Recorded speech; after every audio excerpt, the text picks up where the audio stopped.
اعوذ باللہ من الشیطان الرجیم، بسم اللہ الرحمن الرحیم۔ صفحہ نمبر 73۔ اس صفحے میں سورہ مبارکہ آل عمران کی 174 سے 180 نمبر تک کی کل 7 آیات ہیں جن کا ترجمہ بسم اللہ الرحمن الرحیم۔ پس یہ مجاہدین خدا کے فضل و کرم سے یوں پلٹ آئے کہ انہیں کوئی تکلیف نہیں پہنچی اور انہوں نے رضا الہی کا اتباع کیا، اور اللہ صاحب فضل عظیم ہے۔ یہ شیطان صرف اپنے چاہنے والوں کو ڈراتا ہے، لہٰذا تم ان سے نہ ڈرو، اور اگر مومن ہو تو مجھ سے ڈرو۔ اور آپ کفر میں تیزی کرنے والوں کی طرف سے رنجیدہ نہ ہوں، یہ خدا کا کوئی نقصان نہیں کر سکتے۔ خدا چاہتا ہے کہ آخرت میں ان کا کوئی حصہ نہ رہ جائے اور صرف عذاب عظیم رہ جائے۔ جن لوگوں نے ایمان کے بدلے کفر خرید لیا اور وہ خدا کے لیے وہ خدا کو کوئی نقصان نہیں پہنچا سکتے اور ان کے لیے دردناک عذاب ہے۔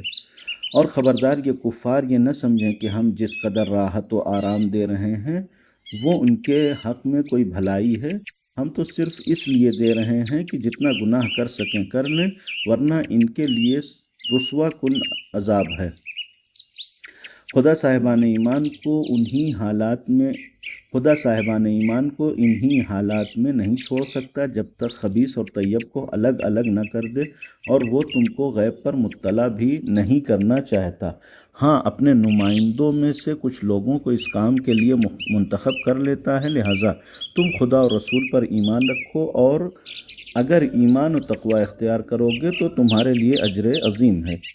اور خبردار جو لوگ خدا کے دیے ہوئے میں بخل کرتے ہیں ان کے بارے میں یہ نہ سوچنا کہ اس بخل میں کچھ بھلائی ہے، یہ بہت برا ہے۔ اور عنقریب جس مال میں بخل کیا ہے وہ روز قیامت ان کی گردن میں طوق بنا دیا جائے گا، اور اللہ ہی کے لیے زمین و آسمان کی ملکیت ہے، اور وہ تمہارے اعمال سے خوب باخبر ہے۔ یہ سورہ مبارکہ آل عمران کی آیات ہیں، جس میں سب سے پہلی آیت غزوہ حمراء الاسد کے جس کا پہلے ہم نے ذکر کیا کہ جنگ احد کے بعد پیغمبر کو یہ خبر ملی کہ ابو سفیان لشکر لے کے واپس آ رہا ہے، اور ابو سفیان نے ابتدائی طور پر ارادہ بھی کیا تھا، لیکن مسلمانوں کا عزم اور حوصلہ دیکھ کے ابو سفیان نے فرار کو قرار پہ ترجیح دی اور واپس لوٹ گیا، لیکن وہاں سے پیغام یہ بھجوایا کہ ہم واپس آ رہے ہیں۔ لہٰذا ایسی صورت میں مسلمان باوجود اس کے کہ زخمی حالت میں تھے،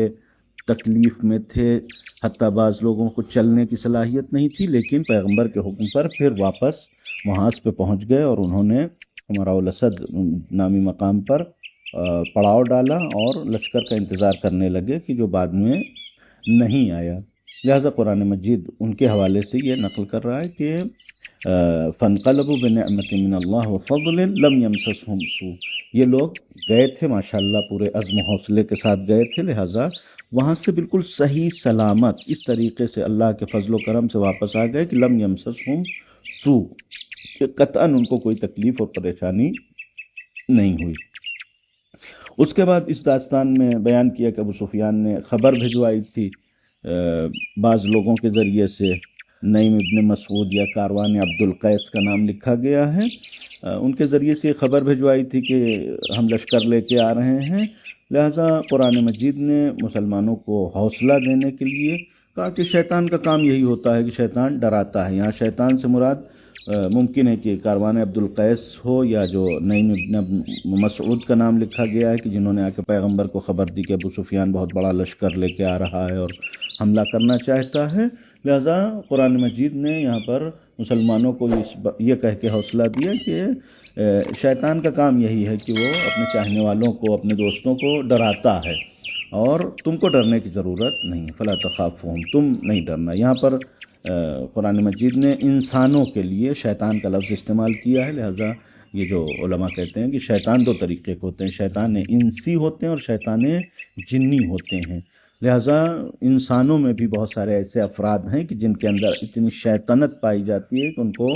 انسان کے بجائے شیطان کہا جائے تو کوئی برا نہیں ہے۔ لہٰذا یہاں مراد ممکن ہے کہ وہ کاروان عبدالقیس ہے کہ جس نے، اور نعیم ابن مسعود ہیں کہ جس نے آ کر پیغمبر کو خبر دیا، مسلمانوں کو خبر دیا کہ ابو سفیان کا لشکر آ رہا ہے، اور ممکن ہے خود ابو سفیان مراد ہو کہ جس نے یہ خبر بھجوائی تھی، چونکہ پہلے ہی بیان کیا جا چکا کہ ابو سفیان نے جو خبر بھجوائی تھی وہ صرف اس مقصد سے بھجوائی تھی تاکہ پیغمبر لشکر کو روک کے ایک جگہ انتظار کریں اور پیغمبر آئیں نہیں، ورنہ یہ مسلمان تو باقاعدہ اس حوصلے کے ساتھ جا رہے تھے کہ ابو سفیان کا پیچھا کریں گے اور مکے تک مثلا ان کو پہنچا کے آئیں گے۔ لہٰذا ابو سفیان کو یہ ڈر تھا کہ کہیں مسلمانوں کا لشکر آ گیا تو پھر وہ ان کے لیے نقصان دہ ہوگا، لہٰذا پیغمبر کو روکنے کے لیے اس نے یہ خبر بھجوا دی کہ ہم آ رہے ہیں، تاکہ پیغمبر ایک جگہ رک کر انتظار کریں، اور جب انتظار کریں گے تب تک یہ لوگ مکے واپس چلے جائیں گے۔ اس کے بعد پھر ان لوگوں کا بیان ہے کہ جنہوں نے جنگ احد کے موقع پر اپنا گویا کافرانہ چہرہ دکھا دیا، اپنے کفر کا نقاب اپنے چہرے سے ہٹا دیا، یعنی وہ منافقین تھی جو یا پیغمبر کے ساتھ نہیں گئے یا پیغمبر کے ساتھ گئے اور اس کے بعد شکست کے بعد جب آئے تو انہوں نے منافقین کی باتیں کرنا شروع کر دی، یعنی منافقین جیسی باتیں کرنا شروع کر دی یا منافقین کے بہکاوے میں آ گئے۔ پیغمبر کو یہ سارے حالات دیکھ کر حزن ہوا، ملال ہوا کہ لوگ اسلام کی حقانیت کو دیکھ رہے ہیں، اسلام کی حقانیت کو پہچان رہے ہیں، اور اس کے باوجود یسارعون فی الکفر کے فرار کر رہے ہیں، تیزی سے جا رہے ہیں کفر کی طرف۔ اس بات کا رنج تھا پیغمبر کو، لہذا پروردگار عالم نے پیغمبر کو یہ تسلیت دی اور تسلی دیا کہ جانے دو، اگر یہ کفر میں تیزی سے جا رہے ہیں تو اللہ کا کوئی نقصان نہیں پہنچا سکتے، اللہ کو کوئی یہ نقصان نہیں پہنچا سکتے، بلکہ اللہ کا ارادہ یہ ہے کہ یہ اسی دنیا میں جتنا مزے کرنا ہو کر لیں، آخرت میں پروردگار عالم ان کو ہر قسم کی نعمت سے محروم رکھنا چاہتا ہے، اور آخرت میں ان کا کوئی حصہ نہیں ہوگا، یعنی آخرت میں ان کو کچھ بھی ملنے والا نہیں ہے، یعنی نعمت میں سے تو کچھ بھی نہیں ملے گا، بل ہم عذاب عظیم، بلکہ الٹا ان کو عذاب ہونے والا ہے۔ پھر اس کے بعد تاکید کیا کہ یہ یعنی اہل نفاق کے حوالے سے تھی کہ جنہوں نے پیغمبر کا ساتھ نہیں دیا۔ اس کے بعد ایک جنرل بات، ایک جو ہے وہ کامن بات قرآن مجید نے سب کے لیے کہی کہ نہ صرف یہ کہ جو عہد کے موقع پر پیغمبر کو چھوڑ کے گئے اور مثلا اسلام سے فرار کیا یا کفر اختیار کیا، ان کے علاوہ جتنے لوگ ایسے ہیں کہ ان الذین اشتروا الکفر بالایمان، جو ایمان بیچ کے کفر خریدا کرتے ہیں یا ایمان کے اوپر کفر کو ترجیح دیتے ہیں، وہ لن یضر اللہ شیئا، وہ اللہ کو کوئی نقصان نہیں پہنچا سکتے۔ اصولاً نقصان پہنچانا یعنی وہاں پر ممکن ہوتا ہے کہ مثلا جہاں پر جس ذات کو نقصان پہنچایا جا رہا ہے اس کے اندر یعنی مثلا ایسی کمزوری پائی جاتی ہو کہ جس سے پر نقصان اثر کرتا ہو، مثلا وہ ایک یہ مثال دی جا سکتی ہے کہ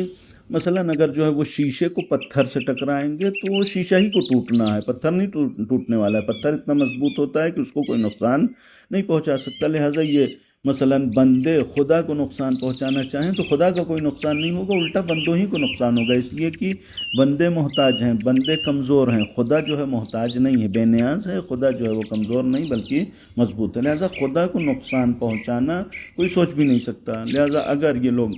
کفر کو ترجیح دے رہے ہیں، اسلام چھوڑ کے کفر کی طرف رغبت رکھ رہے ہیں یا فرار کر رہے ہیں کفر کی طرف، تو اس سے پروردگار عالم کا کوئی نقصان نہیں ہوگا، بلکہ اس کے مقابلے میں انہی کا نقصان ہونے والا ہے۔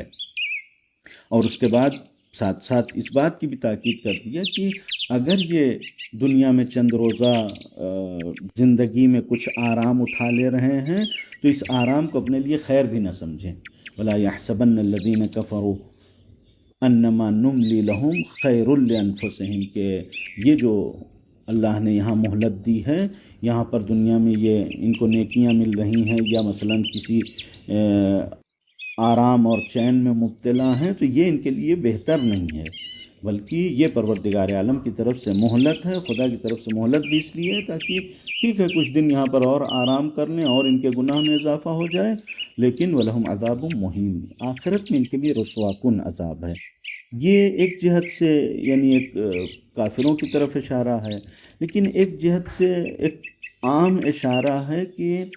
دنیا کی نعمتوں کو جو لوگ اپنے لیے پروردگار عالم کی طرف سے فرصت سمجھ لیتے ہیں، اپنی برائیوں کے باوجود، اپنی تمام فساد کے باوجود ان کو اچھائی جب ملتی ہے تو یہ اپنے لیے گویا اس کو ایک تو خیر سمجھتے ہیں، دوسرے ایک اپنی حقانیت کی علامت بھی سمجھتے ہیں کہ پروردگار عالم بڑی ہم سے محبت کرتا ہے، اس لیے ہم کو اس نے دیا ہے۔ یہ تمام ان لوگوں کے لیے پیغام ہے کہ جو دنیا کے عیش و آرام کو اپنے لیے آسائش سمجھتے ہیں، اپنے لیے رحمت سمجھتے ہیں یا اپنی حقانیت کی دلیل قرار دیتے ہیں۔ قرآن مجید کہتا ہے کہ نہیں، یہ ان کے لیے خیر نہیں ہے۔ یہ اس جہت سے ہم نے عرض کیا کہ جناب زینب سلام اللہ علیہا جس وقت یزید کے دربار میں گئیں اور یزید نے وہ توہین آمیز جملے ادا کیے جس میں ایک پیغمبر کی توہین کیا، وحی الہی کی توہین کیا، دین کی توہین کیا، اور وہاں مثلا جو ہے وہ اپنی حکومت کے اوپر بہت ناز اس نے کیا اور فخر کیا کہ اللہ نے ہم کو یہ حکومت دیا ہے، اور اللہ جسے چاہتا ہے عزت دیتا ہے، جسے چاہتا ہے ذلیل کرتا ہے، حکومت جسے چاہتا ہے اسے عطا کرتا ہے۔ جناب زینب سلام اللہ علیہ کا جواب یہی آیت تھی کہ جس میں جناب زینب سلام اللہ علیہ نے فرمایا کہ یہ جو چند روزہ حکومت اور دنیا کا عیش و آرام تجھے نصیب ہوا ہے، اسے اپنے لیے خیر مت سمجھ لا، ولا يحسبن الذين كفروا انما نملي لهم خیر لانفسهم، یہ خیر نہیں ہے بلکہ کیا ہے، انما نملي لهم ليزدادوا اثما،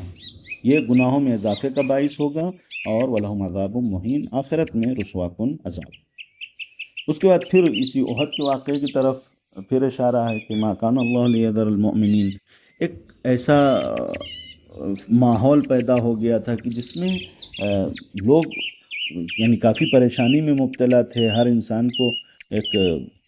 شک اور تجسس اس بات کے لیے کہ پتہ نہیں کون سچا مومن ہے، پتہ نہیں کون جو ہے وہ منافق ہے، کون جو ہے وہ کافروں کے ساتھ ہے، کون مومنوں کے ساتھ ہے۔ اس قسم کا ایک بہرحال ایسا ماحول تھا کہ جہاں لوگوں کو کچھ پتہ نہیں تھا، لہٰذا ہر انسان کے اندر ایک تجسس پایا جاتا تھا۔ پروردگار عالم نے سوال یہ اعلان فرمایا کہ اللہ اس حالت کو برقرار نہیں رہنے دے گا کہ ہاں مثلا مومنین کو چھوڑ دے جیسے تیسے وہ پڑے ہوئے ہیں، یعنی مثلا مومنین بھی شک کے دائرے میں رہیں، منافق بھی جو ہے وہ پکے مومن بنے رہیں، نہیں، اللہ ایسے نہیں چھوڑے گا۔ حتی یمیز الخبیث من الطیب، یہاں تک کہ اللہ نجس کو پاک سے الگ کر دے گا، پاک کو نجس سے جدا کر دے گا، یعنی پاک الگ ہو جائے گا، نجس الگ ہو جائے گا۔ یہ الگ کیسے ہوگا؟ اس کا ایک راستہ یہ ہے کہ مثلا جو آج ہم بھی ہماری توقع یہ ہوتی ہے کہ خدا کچھ ایسا کام کر دے کہ جو مثلا سچے لوگ نہیں ہیں ان کا جھوٹ ہمارے سامنے آشکار ہو جائے، اللہ ہمارے اوپر الہام کر دے، وحی کر دے، جس سے ہم کو پتہ چل جائے کہ کون سچا ہے، کون جھوٹا ہے، کون حق ہے، کون ناحق ہے۔ پروردگار عالم نے کہا یہ راستہ نہیں ہے۔ ما کان اللہ لیطلعکم علی الغیب، اللہ غیب کے اوپر کسی کو مطلع نہیں کرنا چاہتا کہ مثلا جو ہے وہ کسی کے دل کی حالت کو پروردگار عالم مسلمانوں کے سامنے آشکار کر دے کہ یہ منافق ہے۔ نہیں، پروردگار عالم نے اس اظہار کے لیے یا خبیث کو طیب کے سے الگ کرنے کے لیے اور طیب کو خبیث سے جدا کرنے کے لیے جو راستہ اختیار کیا، وہ یہ راستہ یہ تھا کہ اسی قسم کے امتحان اور آزمائشیں جیسے احد کے میدان میں ہوا اور احد کی جنگ میں ہوا، اس قسم کے آزمائشیں ہوں، اور ان آزمائشوں کے ذریعے حقیقت کھل کے آئے کہ کون انسان جو ہے وہ اپنے ایمان اور دین میں اپنے جس کو کہا جائے وہ اسلام میں سچا ہے، اور کون جو ہے وہ سچا نہیں ہے۔ کہ اسی احد کے موقع پر کافی لوگوں کے چہروں سے نقاب ہٹ گئی کہ مثلا کچھ جو ہے وہ پیغمبر کو ساتھ راستے میں چھوڑ کے چلے آئے پیغمبر کے ساتھ، اور کچھ جو ہے میدان میں گئے تو پیغمبر کے اوپر جب شدید حملہ ہوا اور پیغمبر جب کفار کے درمیان گھر گئے تب چھوڑ کے چلے گئے۔ اب ایسے لوگوں کے ایمان اور دین کا خدا ہی حافظ ہے کہ جو پیغمبر کے نہ ہوئے وہ مسلمانوں کے کبھی بھی نہیں ہو سکتے ہیں۔ لہٰذا یہ سب کے سب ظاہر ہو گئے، اور بہرحال جن کو پہچاننا تھا اس زمانے میں بھی پہچان لیا، اور آج بھی پہچانتے ہیں، اور جن کو نہیں پہچاننا تھا وہ اس زمانے میں بھی عبداللہ ابن ابی جیسے منافقوں کے ساتھ تھے، آج بھی جو ہے انہی جیسے منافقین کے ساتھ ہیں۔ اور اس کے بعد پھر اس راستے کو قرآن مجید نے بیان کیا کہ اللہ عام لوگوں کو تو غیب سے مطلع نہیں کرتا۔ کیوں؟ اس لیے کہ عام لوگ بہرحال یعنی جب انسان کو کوئی چیز پتہ چل جاتی ہے تو بہت سارے لوگ برداشت ہی نہیں ہوتا، اگر خدا نخواستہ ہم کو کوئی الہی اور غیبی راستے سے پتہ چل جائے کہ فلاں انسان منافق ہے، تو وہ بہرحال کچھ نہ کچھ 2 4 10 آدمی تو ایسے ہوں گے کہ جن پہ ہم کان میں یہ سور پھونک دیں گے کہ دیکھو فلاں آدمی منافق ہے، اور مثلا پروردگار عالم یہ راستہ مناسب نہیں سمجھتا، لہٰذا پروردگار عالم نے عام لوگوں کو غیب سے مطلع نہیں کیا، بلکہ غیب کے لیے لیکن اللہ یجتبی من رسلہ من یشاء، اللہ اپنے رسولوں میں سے، انبیاء میں سے ایسے لوگوں کا انتخاب کرتا ہے جن کو غیب سے مطلع کرتا ہے، اور غیب سے جب مطلع کرتا ہے تو انبیاء علیہ السلام ایسے نہیں ہوتے کہ جو مثلا اگر ان کو اطلاع ہو گئی تو وہ دوسروں کی برائیوں کو سب کے سامنے آشکار کریں، بلکہ کسی حد تک، لہٰذا تاریخ میں ہے کہ جنگ تبوک سے واپسی کے موقع پر منافقین نے پیغمبر کے اوپر حملہ کیا، اور پیغمبر نے مثلا پہچان لیا اور کچھ لوگوں کو بتایا بھی، لیکن عام نہیں کیا، لہٰذا مثلا جو لوگ پہچانتے تھے، بعض تاریخوں نے لکھا ہے کہ اگر جناب حذیفہ ابن یمان کسی کی نماز میت نہیں پڑھتے تھے تو لوگ سمجھ لیتے تھے کہ یہ ان منافقین میں سے جو پیغمبر کے اوپر حملہ کرنے والے تھے، اور ان کے نام بھی مثلا ان کو معلوم تھے، لیکن پروردگار عالم نے یعنی ان کو اس بات کی اجازت نہیں دی تھی، لہذا شو نہیں کیا، انہوں نے سب کا نام بتایا نہیں۔ آخری آیت اس صفحے کی انفاق کے حوالے سے، اور خاص طور سے اگرچہ آیت میں کوئی ذکر نہیں پایا جاتا، لیکن اس سے مراد جو ہے وہ زکوٰۃ کی ادائیگی ہے، اور پروردگار عالم نے جو حقوق واجب قرار دیے ہیں ان کے حوالے سے ہے کہ جو لوگ زکوٰۃ ادا نہیں کرتے، یہ آیت ان کے بارے میں کہ وَلَا يَحْسَبَنَّ الَّذِينَ يَبْخَلُونَ بِمَا آتَاهُمُ اللَّهُ مِنْ فَضْلِهِ، کہ اللہ نے جو ان کو فضل دیا اس میں بھی بخل سے کام لیتے ہیں۔ مثلا پروردگار عالم نے اتنا دیا ہے کہ ان کے اوپر زکوٰۃ فرض ہوتی ہے لیکن زکوٰۃ نہیں نکالتے، پروردگار عالم نے اتنا دیا ہے کہ مثلا خمس واجب ہوتا ہے لیکن وہ خمس نہیں نکالتے، اور یہ نہ نکالنا یہ ایسا سمجھتے ہیں کہ یعنی یہ گمان نہ کریں کہ وہ خیر اللہم، یہ ان کے لیے بہتر ہے، یعنی اگر نہیں نکال رہے ہیں تو مثلا آدمی جو ہے وہ خمس نکال دے گا تو 1 لاکھ روپے اگر آدمی کے پاس تھا تو 80,000 بچے گا، 20,000 کم ہو جائے گا، تو کم ہو جائے گا، آدمی کہے گا کہ نہیں یہ تو اچھا نہیں ہوا ہمارے لیے، اچھا یہ تھا کہ مثلا وہ 20,000 بھی ہمارے پاس رہتا۔ یا مثلا زکوٰۃ انسان ادا کرتا ہے 2.5% زکوٰۃ نکالنے کے بعد مثلا 100 روپے جو ہے وہ 97.5 روپے ہو جائیں گے، آدمی کہے گا کم ہو گیا، اور اگر وہ بھی رہتا تو اچھا ہوتا۔ قرآن کہتا ہے کہ نہیں، اس کو اچھا نہ سمجھو، اگر یہ بخل سے تم کام لے رہے ہو تو جو مال تم نے بخل کے ذریعے اپنے پاس روک کے رکھا ہے، اس مال کا رکنا تمہارے لیے بہتر نہیں ہے۔ کیوں؟ اس لیے کہ سَيُطَوَّقُونَ مَا بَخِلُوا بِهِ يَوْمَ الْقِيَامَةِ، یہ 2.5% زکوٰۃ کا مال کی جو تم نے نہیں ادا کیا، یہ 20% خمس کا مال کی جو تم نے نہیں ادا کیا، یہ توق بن جائے گا تمہارے گلے کی قیامت کے دن۔ قیامت کے دن یہ مال جو ہے تمہارے لیے توق بن جائے گا۔ توق سے مراد یہ ہے کہ یعنی ایک ایسی سنگینی کہ جو انسان کے جس کو کہا جائے وہ جنت کے راستے میں حائل ہو جائے گا، یا ممکن ہے کہ یہ توق ایسا ہو کہ جس کے ذریعے فرشتے ہمیں گھسیٹ کے جہنم تک پہنچا دیں۔ لہٰذا یہ جو ہے وہ انسان یہ سوچ لے کہ اگر دنیا میں بخل اختیار کرتا ہے، حتیٰ واجب اموال کی ادائیگی نہیں کرتا، تو یہ اس کے لیے بہتر نہیں ہے، قیامت میں اس کا ایک برا انجام انسان کے سامنے ہوگا۔ اور اس کے بعد پھر عام طور سے جو ایک بات کی آیت میں بھی اشارہ کیا گیا ہے کہ ہم عام طور سے ایسے افراد سے بھی روبرو ہوتے ہیں کہ جن سے کہو خمس زکوٰۃ کی، کہ بھائی اللہ کے پاس ہے، اللہ کیوں نہیں غریبوں کو دے دیتا، یعنی مثلاً اللہ دے دے، لہٰذا یہاں اشارہ کر دیے وَلِلَّهِ مِيرَاثُ السَّمَاوَاتِ وَالْأَرْضِ، کو یہ جو 2-4% تم اپنے مال سے نکال کے کسی غریب، کسی فقیر، کسی محتاج کو دے دیتے ہو، یہ مت سمجھو کہ تم مثلاً جو ہے وہ خدا کی خدائی میں حصے دار ہو گئے ہو۔ خدا کے پاس بہت کچھ ہے، خدا جس کو دینا چاہے جہاں سے دینا چاہے دے سکتا ہے، لیکن یہ تمہارے لیے ایک امتحان اور آزمائش کا مرحلہ ہے کہ دیکھیں تم خدا کے دیے ہوئے مال میں خدا کے بندوں کو سہیم اور شریک کر سکتے ہو، نہیں کر سکتے ہو۔ اگر خدا کے دیے ہوئے مال میں تم مثلاً بخل اختیار کر رہے ہو، تمہارا تو نہیں ہے، لہٰذا ہمیشہ مال کے حوالے سے یہ تعبیر پائی جاتی ہے کہ مال تمہارا نہیں ہے، یہ فضل الہی ہے۔ فضل الہی میں اگر تم کنجوسی کر رہے ہو تو بہرحال تمہاری حقیقت بالکل آشکار ہے کہ تم خدا کے اچھے بندے نہیں ہو۔ لہٰذا یہ لوگ کی جو دنیا میں واجب اپنے حقوق ادا نہیں کرتے، ان کے لیے قیامت میں یہ مرحلہ سنگین ہوگا۔ والسلام علیکم ورحمۃ اللہ وبرکاتہ۔